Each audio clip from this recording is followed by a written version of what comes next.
Hello everyone, मैं Amar Prakash Pandey, assistant professor organic chemistry, government PG college Tikamgarh Madhya प्रदेश।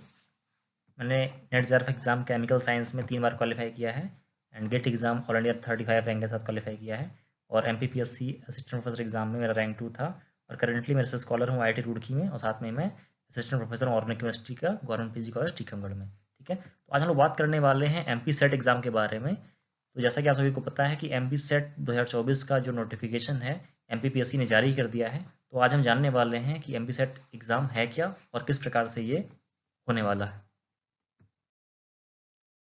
तो इस पूरी वीडियो हम देखने वाले हैं कि सेट एग्ज़ाम क्या होता है, एम नेट और एमपी सेट में क्या डिफरेंस है, एलिजिबिलिटी क्या होने वाली है एमपी सेट एग्ज़ाम में अप्लाई करने के लिए, कौन कौन से इंपॉर्टेंट डेट्स हैं, एग्ज़ाम पैटर्न क्या होगा, कौन कौन से विषय में हम अप्लाई कर सकते हैं, और कौन कौन सी जॉब अपॉर्चुनिटीज़ आपको मिलने वाली हैं नेट सेट एग्ज़ाम क्वालिफाई करने के बाद। ये स्लाइड जो है दिखा रहा है basic information regarding MP set. Simple इसका नाम जो है Madhya Pradesh state eligibility test इसका नाम है एग्जाम का। एमपीपीएससी के द्वारा कराया जा रहा है, स्टेट लेवल का एग्जाम है। जैसा कि आप सभी को पता है जो नेट जेआरएफ एग्जाम होता है वो साल में 2 बार कराया जाता है, एक बार जून में और एक बार जनरली दिसंबर में कराया जाता है। लेकिन सेट का एग्जाम जो है इस प्रकार से नहीं होता है। जब भी गवर्नमेंट वैकेंसी निकालनी होती है असिस्टेंट प्रोफेसर की, उसके पहले ये MP set exam simply state का सेट एग्जाम कराती है। तो यहाँ पर कोई भी सर्टेन फ्रीक्वेंसी नहीं होती एग्जाम की कि कब होगा कब नहीं होगा। ठीक है, और अप्लाई कैसे करना है, तो आपको एमपीपीएससी की वेबसाइट पर जाकर के ऑनलाइन मोड में अप्लाई करना है। एग्जाम आपका ऑफलाइन होने वाला है। ठीक है, जैसे कि आप ओएमआर सीट्स एग्जाम देते हैं ना, बबल्स भरते हैं, उस प्रकार का ये एग्जाम ऑफलाइन होने वाला है। क्वेश्चन कैसे आने वाले हैं, तो यहाँ पर एमसीक्यू टाइप क्वेश्चन आने वाले हैं, मल्टीपल चॉइस क्वेश्चन आने वाले हैं, और ट्रू फॉल्स असर्शन रीजनिंग इस टाइप के क्वेश्चन आपको देखने को मिल जाएंगे। रही बात भाषा की, तो यहाँ पर आपको हिंदी और अंग्रेजी दोनों भाषाओं में क्वेश्चन देखने को मिलते हैं। कुल क्वेश्चन कितने आने वाले हैं, तो कुल क्वेश्चन आपके रहेंगे यहाँ पर 150 रहने वाले हैं आपके रिसर्च एप्टीट्यूड और जनरल टाइप के, और 100 रहेंगे जो आपके वो रहेंगे आपके स्पेसिफिक विषय के। हम आगे डिटेल में देखेंगे इसके बारे में। तो एक प्रत्येक क्वेश्चन जो है 2 नंबर का होगा। इस प्रकार से आपको 300 नंबर का पेपर यहाँ देखने को मिल जाएगा, और पेपर एक ही होने वाला है, तो 3 घंटे का पेपर आपको देना होगा, और यहाँ पर कोई भी निगेटिव मार्किंग नहीं रखी गई है। यहाँ पर एक बहुत ही इंपॉर्टेंट बात लिखी गई है कि ऐसे स्टूडेंट जो पहले ही किसी विषय में नेट क्वालिफाई कर चुके हैं या फिर एमपी सेट क्वालिफाई कर चुके हैं, वह दोबारा से उसी विषय के लिए एमपी सेट में अप्लाई ना करें। ठीक है, जैसे कि मान लीजिए आपने केमिस्ट्री में पहले ही नेट क्वालिफाई कर लिया है, ठीक है, या फिर फिजिक्स में आपने नेट क्वालिफाई कर लिया है, या फिर आपने हिस्ट्री में क्वालिफाई कर लिया, किसी विषय आपने पहले क्वालिफाई कर लिया नेट या फिर सेट, तो आप इस एग्ज़ाम में दोबारा से क्वालिफाई करने की कोशिश न करें। ठीक है, यदि ऐसा पाया गया कि आप पहले से क्वालिफाइड हैं लेकिन फिर भी आप अप्लाई कर रहे हैं, और आपको ऐसा पाया गया, तो आपके ऊपर दंडात्मक कार्रवाई या 5 वर्षों तक आयोग द्वारा किसी भी परीक्षा में बैठने से वंचित किया जाएगा। ठीक है, तो ऐसे लोग से रिक्वेस्ट है कि जो आप पहले से क्वालिफाइड हैं तो दोबारा से उसी एग्ज़ाम को क्वालिफाई करने का प्रयास न करें, क्योंकि आप ऐसा करेंगे तो किसी न किसी की सीट खराब करेंगे आप। इससे बेहतर है यदि आप किसी अदर सब्जेक्ट में एलिजिबल हैं सेकंड विषय में, तो आप उसमें अप्लाई कर सकते हैं, लेकिन जिस विषय में आप पास हो चुके हैं दोबारा उसी में अप्लाई ना करें। बात करें नेट और एमपी सेट में डिफरेंस क्या है, तो जैसे आप देख पा रहे हैं यहाँ पर भारत का नक्शा बना हुआ है और यहाँ लिखा हुआ है नेट। तो सिंपली इसका कहने का मतलब ये है कि जो लोग नेट क्वालिफाई कर लेते हैं वो भारत में, पूरे भारत में कहीं पर भी किसी भी स्टेट में जब वैकेंसी आती है असिस्टेंट प्रोफेसर की, तो आप वहाँ पर अप्लाई करने के लिए एलिजिबल होते हैं। जबकि यदि आप एमपी सेट क्वालिफाई करेंगे, तो जो मध्य प्रदेश गवर्नमेंट की वैकेंसीज होती हैं असिस्टेंट प्रोफेसर की, तो आप बस यहाँ पर भी अप्लाई कर पाएंगे। ठीक है, ये डिफरेंस है बेसिकली नेट और एमपी सेट में। रही बात एलिजिबिलिटी की, तो ऐसे स्टूडेंट जो पीजी कर रहे हैं या फिर कर चुके हैं, ठीक है, ये दोनों इसमें एलिजिबल हैं। कंडीशन क्या है, यदि स्टूडेंट जनरल कैटेगरी से बिलोंग करता है, सिंपली अनरिजर्व या फिर ईडब्ल्यूएस कैटेगरी से बिलोंग करता है, तो उसके पीजी में कम से कम 55% नंबर होने चाहिए। मिनिमम जो नंबर होना चाहिए कितना, 55% होना चाहिए उसका।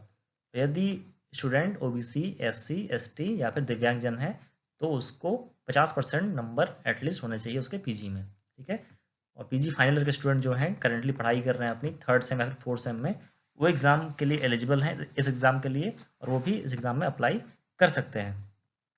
रही बात OBC, SC, ST, physically disabled की जो बात कर रहे हैं, ये उन्हीं लोगों को कहा जाएगा जो एमपी के डोमिसाइल होंगे। जैसे कोई यदि यूपी में ओबीसी है तो एमपी में एग्जाम देगा तो वो ओबीसी नहीं माना जाएगा, वो क्या माना जाएगा, सिंपली अनरिजर्व्ड या फिर जनरल कैटेगरी का माना जाएगा। तो वही लिखा हुआ है यहाँ पर कि reservation applicable for MP domiciles only, कि ये जो हम कैटेगरी की बात कर रहे हैं ये सारी चीज़ें सिर्फ और सिर्फ एमपी के लोगों के लिए ही अप्लीकेबल हैं। यदि किसी स्टेट का ओबीसी का या फिर एससी का कैंडिडेट आता है एमपी में एग्जाम देने के लिए तो वो अनरिजर्व में ही काउंट किया जाएगा। बात करें इंपॉर्टेंट डेट्स की, तो ये जो एडवर्टाइजमेंट है ये 15 मार्च को जारी कर दिया गया है। एग्ज़ाम फॉर्म आप इस एग्ज़ाम को अप्लाई कब से कर सकते हैं आप, तो 21 मार्च 2024 से लेकर के 20 अप्रैल 2024 तक सिंपली आप इस एग्ज़ाम में एप्लीकेशन फाइल कर सकते हैं, अप्लाई कर सकते हैं, ठीक है। और यदि कोई गलती हो जाती है बाई चांस आपको फॉर्म भरने में तो 27 मार्च से लेकर के 22 अप्रैल के बीच में आप उसमें सुधार कर सकते हैं, ठीक है। और यदि आपको किसी प्रकार से एग्ज़ाम फॉर्म नहीं भर पाते इन बीच में तो लेट फीस के साथ में आपको मौका दिया जाता है, आगे भी आप फॉर्म भर सकते हैं, लेकिन इसकी फ़ीस ज़्यादा होती है लेट वाले की और इसकी फ़ीस कम होती है। तो आप कोशिश करें कि 21 मार्च से लेकर के 20 अप्रैल के बीच में ही आप अप्लाई कर दें, अन्यथा की स्थिति में आपको ज़्यादा फीस पेमेंट करना पड़ेगा।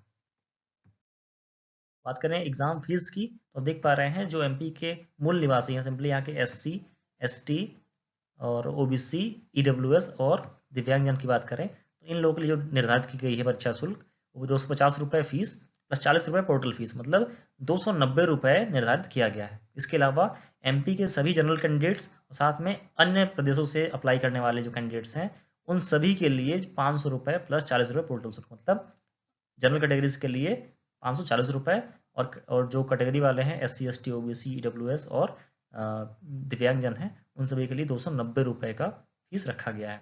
इसके अलावा यदि आपको कोई गलती होता है, सुधार करना चाहते हैं तो 50 रुपये और विलम्ब के साथ देखिए यहाँ पर 3000 रुपये आपको एक्स्ट्रा देना पड़ेगा, तब जा करके आप उसको अप्लाई कर पाएंगे। इसलिए मैं कह रहा हूँ कि 21 मार्च से लेकर के 20 अप्रैल के बीच में ही अप्लाई कर लें।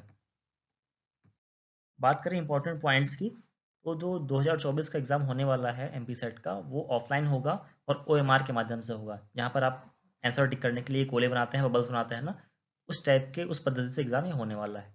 20 विषयों में आयोजित किया गया है एग्ज़ाम। कौन कौन से 20 विषय हैं हम आगे स्लाइड में देखेंगे। इस एग्ज़ाम का जो पैटर्न है वो 3 घंटे का है और 2 पार्ट में डिवाइड किया गया है। इसमें 2 पार्ट रहेगा। पहला जो पार्ट रहेगा प्रथम प्रश्न पत्र बोला जा रहा है जिसको अनिवार्य लिखा गया है यहाँ पर, सामान्य प्रश्न पत्र जिसका नाम है शिक्षण एवं शोध अभिवृत्ति, मतलब general paper on teaching and research attitude, ठीक है। और सेकंड पार्ट रहेगा वो आपके विषय का रहेगा। यदि कोई स्टूडेंट अप्लाई करता है फिजिक्स में तो फिजिक्स का देगा, कोई अप्लाई करता है केमिस्ट्री तो केमिस्ट्री का, कोई अप्लाई करता है हिस्ट्री का तो हिस्ट्री का पार्ट सेकंड रहेगा, ठीक है। तो कहने का मतलब है आपके जो 150 क्वेश्चन आने वाले हैं तो 50 क्वेश्चन रहेंगे कहाँ के, शिक्षण एवं शोध आवृत्ति के, और जो 100 क्वेश्चन रहेंगे वो आपके अपने विषय के रहेंगे, ठीक है। तो इस प्रकार से 150 क्वेश्चन का आपको देखने को मिल जाएगा पेपर। क्वेश्चन किस टाइप का आने वाले हैं तो यहाँ पर एमसीक्यू टाइप के सिंपल ऑब्जेक्टिव टाइप क्वेश्चन आने वाले हैं जिसमें आपको MCQ, matching, true false, assertion, reasoning, इस टाइप के क्वेश्चन आपको देखने को मिल जाएंगे, ठीक है। इसके अलावा और भी नियम लिखे हैं यहाँ पर कि जैसे कि मान लीजिए आपका एग्जाम हो गया, आपको नंबर रिजल्ट आ गया आपका, तो दोबारा यदि आप चाहते हैं कि कोई मूल्यांकन हो, दोबारा से पुनर्मूल्यांकन पुनर्गणना कर लिया है आपके मार्कशीट की या फिर आपके ओएमआर सीट की, तो ऐसा कोई भी प्रावधान यहाँ पर नहीं दिया गया है। जो आपका नंबर एक बार आ गया एग्जाम में वही फाइनल रहेगा, उसमें किसी प्रकार के दोबारा से आपको रिकाउंटिंग की व्यवस्था नहीं की गई है, ठीक है। और इस एग्जाम में जो भी रिजल्ट आएगा उसमें मेन लिस्ट ही आएगी, साथ में कोई भी प्रतीक्षा सूची, मतलब सिंपल यहाँ पर वेटिंग लिस्ट जो है साथ में नहीं आने वाली है। जो मेन लिस्ट आ जाएगी वही लोग सेट क्वालिफाइड माने जाएंगे इसमें। उसके बाद एग्जाम पैटर्न की, जैसे हमने देखा कि एग्जाम ऑफलाइन होने वाला है। पेपर में 2 पार्ट रहेंगे। पहला पार्ट क्या है आपका, सिंपल यहाँ पर प्रथम प्रश्न क्या रहेगा, शिक्षण एवं शोध आवृत्ति का रहेगा। इंग्लिश में बोले तो general paper on teaching and research aptitude. इसमें आपको 50 क्वेश्चन मिलने वाले हैं। प्रत्येक क्वेश्चन का कितना रहेगा, 2 नंबर का, तो आपको 100 नंबर मिलने वाले हैं यहाँ पर 50 क्वेश्चन से, ठीक है। और जो सेकंड पार्ट रहेगा इसका वो आपके अपने विषय का रहेगा। यदि आप केमिस्ट्री अप्लाई करते हैं तो 100 क्वेश्चन आपके केमिस्ट्री के, यदि आप फिजिक्स में अप्लाई करते हैं तो 100 क्वेश्चन फिजिक्स में। जो भी विषय आप अप्लाई करते हैं, आप अप्लाई करना चाहते हैं तो आपको वहाँ पर उस विषय के 100 क्वेश्चन देखने को मिल जाएंगे। और 50 क्वेश्चन सभी को ये कॉमन मिलने वाले हैं। कौन सा, यहाँ पर general paper on teaching and research aptitude, ठीक है। जो लोग नेट का एग्जाम देते रहते हैं आर्ट्स में, सिंपली आर्ट्स मतलब history, geography, sociology, political science, ये लोग जो एग्जाम देते हैं नेट जेआरएफ का, सिंपल वहाँ पर हमेशा एक पेपर दो पेपर होते हैं, ठीक है, फर्स्ट एंड सेकंड। वहाँ पर भी देखने को मिलता है जो फर्स्ट पेपर होता है वो सेम इस टाइप का ही होता है, ठीक है, और सेकंड उनका क्या होता है, अपने विषय का होता है। जबकि जो साइंस के बच्चे एग्जाम देते हैं नेट जेआरएफ का ना, तो उनमें ये पार्ट नहीं होता, सिंपली आपके विषय का ही पार्ट होता है। जो बच्चे साइंस वाले हैं, जो स्टूडेंट साइंस के हैं, उनको इस पार्ट की तैयारी बिल्कुल नए सिरे से करनी होती है। तो उससे ध्यान देंगे कि आप जो यूजीसी नेट की किताबें आती हैं आर्ट्स के स्टूडेंट्स के लिए, वो किताब लेकर के सिलेबस के अकॉर्डिंग आप इसकी पढ़ाई करें और साथ में अपने विषय की भी पढ़ाई यहाँ से करें। तो आपको इस प्रकार से देखने को मिल जाता है, यहाँ पर 150 क्वेश्चन मिलते हैं देखने को, और प्रत्येक क्वेश्चन होता है 2 नंबर का, तो पूर्णांक आपका 300 का बन जाता है। और आपको समय कितना मिलता है, तो 3 घंटे मिलने वाले हैं, ठीक है, 3 घंटे में आपको पूरे 150 क्वेश्चन करने होते हैं। यहाँ पर कोई भी नेगेटिव मार्किंग नहीं होती है, सभी क्वेश्चन करेंगे तो आपको उसमें फायदा जरूर मिलेगा। ये विषय हैं कि किन किन विषयों में आयोजित किया जाने वाला है। तो यहाँ पर 20 विषय का नाम लिखे हुए हैं, जैसे कि केमिकल साइंस है, कॉमर्स है, economics, English, geography, Hindi, history, home science, law, library and information science, life science. Life science क्या होता है, जूलॉजी बॉटनी वाले और बायोटेक्नोलॉजी वाले सभी लोग कॉमन रूप से लाइफ साइंस का एग्जाम देते हैं, ठीक है। जैसे जूलॉजी बॉटनी का अलग एग्जाम नहीं होता है, एक साथ ही उनको देना होता है कि लाइफ साइंस के नाम से एग्जाम हो रहा है, जूलॉजी वाले भी देंगे, बायोटेक्नोलॉजी वाले भी देंगे, माइक्रोबायोलॉजी वाले भी देंगे, बॉटनी वाले भी देंगे, सभी देंगे ये एग्जाम, ठीक है, जितने भी लाइफ साइंस में आने वाले हैं। मैथमेटिक्स के स्टूडेंट ये एग्जाम देंगे, philosophy, physical education, physical science, political science, psychology, Sanskrit, sociology and yoga. ये पूरे 20 विषय हैं जिनमें एग्जाम होने वाले हैं अलग अलग, ठीक है। रही बात सिलेबस की, तो आप सिलेबस इनके वेबसाइट से देख सकते हैं, या फिर जो यूजीसी और सीएसआईआर का सिलेबस होता है ना सिंपली नेट जेआरएफ के लिए, वो सेम सिलेबस आप अगर तैयारी करेंगे तो वही सिलेबस यहाँ पर आपको मिलने वाला है, उसमें कोई भी अंतर नहीं है। बात करें एग्जाम सेंटर्स की, यहाँ पर आपको 12 ऑप्शन मिले हुए हैं जहाँ पर आप सेंटर चूज कर सकते हैं और एग्जाम दे सकते हैं। इनमें कौन कौन से हैं, इंदौर, भोपाल, ग्वालियर, जबलपुर, रीवा, सतना, सागर, उज्जैन, नर्मदापुरम, शहडोल, खरगोन एवं रतलाम। ये 12 में से आप कोई भी ऑप्शन चुन सकते हैं, जहाँ पर आपका एग्जाम देना चाहें वहाँ एग्जाम दे सकते हैं। यदि कैंडिडेट्स उस सेंटर पे उस जिले में कम पाए जाते हैं तो आपका सेंटर बदल भी सकता है, लेकिन आपको 12 ऑप्शन अभी प्राथमिक तौर पर दिए जा रहे हैं यहाँ पर। फिर बात करते हैं कि एमपी सेट क्वालिफाई होने के बाद कौन सी जॉब आपको मिलने वाली है।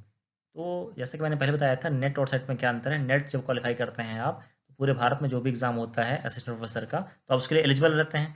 लेकिन बात करें एमपी सेट की, तो एमपी सेट क्वालिफाई करने के बाद आप मध्य प्रदेश में जो भी वैकेंसी आएगी असिस्टेंट प्रोफेसर की, चाहे विश्वविद्यालय में आए या फिर चाहे आप कॉलेज में आए, ठीक है, उसके लिए आप अप्लाई कर सकते हैं, ठीक है। इसके अलावा यदि आप चाहें एमपी सेट क्वालिफाई करने के बाद यूपी में या फिर बिहार में या फिर उत्तराखंड में, तो आप एलिजिबल नहीं रहेंगे। एमपी सेट सिर्फ और सिर्फ एमपी के विश्वविद्यालय और कॉलेज में जो वैकेंसीज आएंगी उनके लिए ही एप्लीकेबल है। इसके अलावा यदि आपको कोई डाउट हो तो आप मेरे को ईमेल करके पूछ सकते हैं या फिर कमेंट बॉक्स से पूछ सकते हैं, मैं आपका रिप्लाई कर दूंगा उसमें।